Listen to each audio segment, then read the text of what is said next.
Taylor. It's nice to meet you. You as well. I love your little backdrop there. Beautiful. Thank you. I decided I would get into the spirit. You've been really focusing on Christmas lately. If anybody's in the Christmas spirit right now, I think it's you. Yeah, I mean, the whole Christmas album, I started back in June. So I've been in Christmas mode for a good chunk of time. What was it like writing a Christmas album that time of year? I can't imagine trying to be in the spirit then. Yeah, recording the Christmas album in plus 30 heat was interesting, to say the least. But the thing about Christmas music is that when you start singing Christmas music, you kind of automatically get into the spirit of things, right? I turned up the AC really high and got some Christmas lights down in the studio. Speaking here of some of your Christmas songs, there's a lot of interesting things here that I picked out. So you have the Tenors on Oh Holy Night. How did that come together? We met actually in 2019 at the Santa Claus Parade in Toronto. And we kept in touch through that entire year of 2020. And then in December of 2020, I was like, I want to do a Christmas album. As I was going through the catalogs of Christmas music, like trying to pick out what songs I wanted to do, I came across Oh Holy Night, and I was like, this is such a classic song, such a powerful song. So I need some powerful vocalists for this because I can't do this alone. So I called them up and I said, hey guys, what do you think about doing this? And they automatically, they were just like immediately said, yes, let's do it. So we got into the studio, a month later, laid it all down and came up with this beautiful rendition. It sounds wonderful. So that was a perfect choosing on your end there. Another song on the album is a song that Ron Sexsmith wrote in 1999 called Maybe This Christmas. And what was it about the song that connected you to it? I don't know. Speaking of 1999, I was in grade 1, 1999, so definitely didn't hear it back then. Myself too. We're pretty close in age. Yeah. There's something about it, the feel of it. And I love the way the guitar riff is, the musicality of it, and obviously the lyrics, the message of the song. Maybe this Christmas will mean something more. It's hopeful. It's warm. Ron's a great guy. I've met him a couple of times. It hasn't been covered that many times that I know of anyway. So I wanted to just, do a classic Canadian cover of it. For sure. That's my thing too, is I feel like, the classics are great and everything, but there's so many good ones that haven't gotten as much exposure. And it's nice to bring those out and connect with them. There's some songs too that, like I said, I haven't heard of until I was an adult. And I'm like, you know what? This one I actually connect with more because I am an adult. So yeah, exactly. It's funny how that works out. Yeah. On this tour, you've been with the Tenors and you've been performing the songs from your album, of course. But one of them in particular shares another very special guest at the end. Please tell us more about Christmas in Your Eyes. Yes, Christmas in Your Eyes features my 1-year-old daughter. She makes a beautiful vocal cameo at the end of the song. What the song is about is in capturing the magic and the warmth you feel when you're a child. Because if you think back when you're younger and you're going through the holidays, it's very special. It's very magical. It's very bright and warm and all that stuff. When we get older, we kind of lose sight of that and we lose touch with that and that belief, if you will, of Santa kind of thing, that magic around it. And just seeing her experience all these things for the first time, Christmas lights, snow falling down, like sledding and all these little things, it's very cool to see it through her eyes. I think I just want everyone to think about the magic and feel the magic when they listen to this song and remember what it was like. I think you totally hit it spot on. It's still magical growing up, and then we become an adult, and it kind of has changed a lot.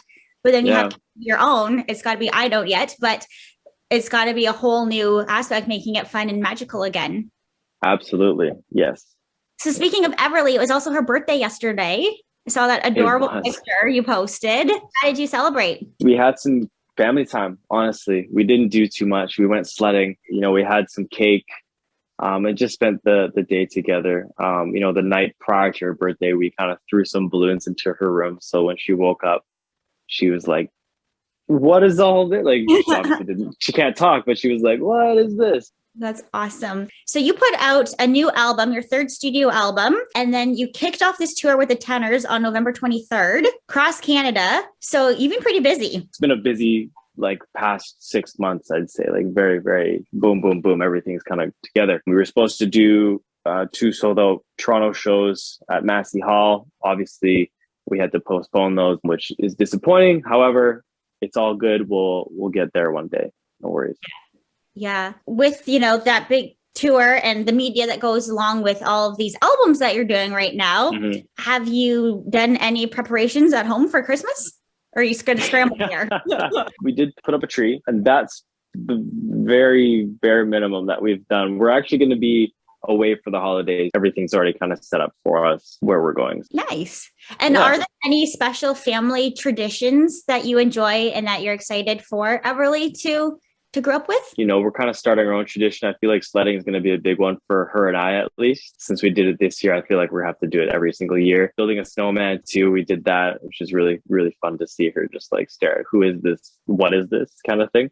Family time is just super important. So tradition could just be sitting around the table, sharing stories, laughing, drinking. Obviously, she's got to wait 19 years before she starts drinking. Buttermilk. Yeah.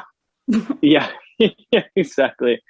I think that's the most important thing for us, is just to reconnect with family that, you know, we may have not had much time with during the year. So this is the time to do it, right? Just get all the family time in you possibly can. And good food too. Lots of food. Yeah. So before I let you go, I do want to talk about something briefly that's going back to the artist initiative that you did for Artist Can, the Canadian Red Cross, for COVID relief, Lean on Me. That was beautiful. How did you get involved with that? So it was actually myself and Fifi Dobson who created the idea together. And with our connections, we reached out to everyone. We just started asking people if they wanted to get involved with this Lean on Me song, all for the COVID-19 relief through the Red Cross. And the beautiful thing about this is that, first of all, 100% of the proceeds go directly to the Red Cross. No one's taken things like the corporate world. You know, sometimes that happens. None of that.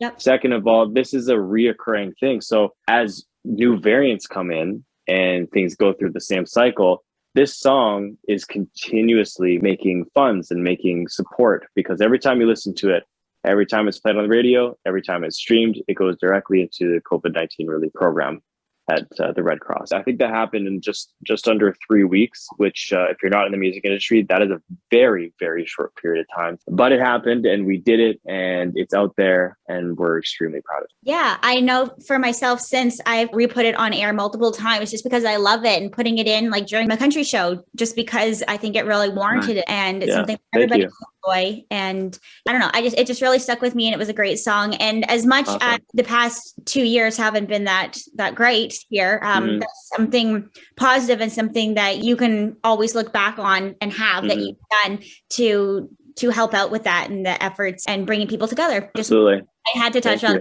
that. I appreciate that. No, that's great. You're welcome. Well, thank you so much for spending some time with me this morning. Of course. And looking forward to hopefully those shows in Toronto at some point. Yeah, same. Yeah, but you sound like you have a very busy week, and I hope you get time to relax after this huge tour and enjoy some more special time with Everly. Thank you so much. Happy holidays to you. Merry Christmas. Merry Christmas.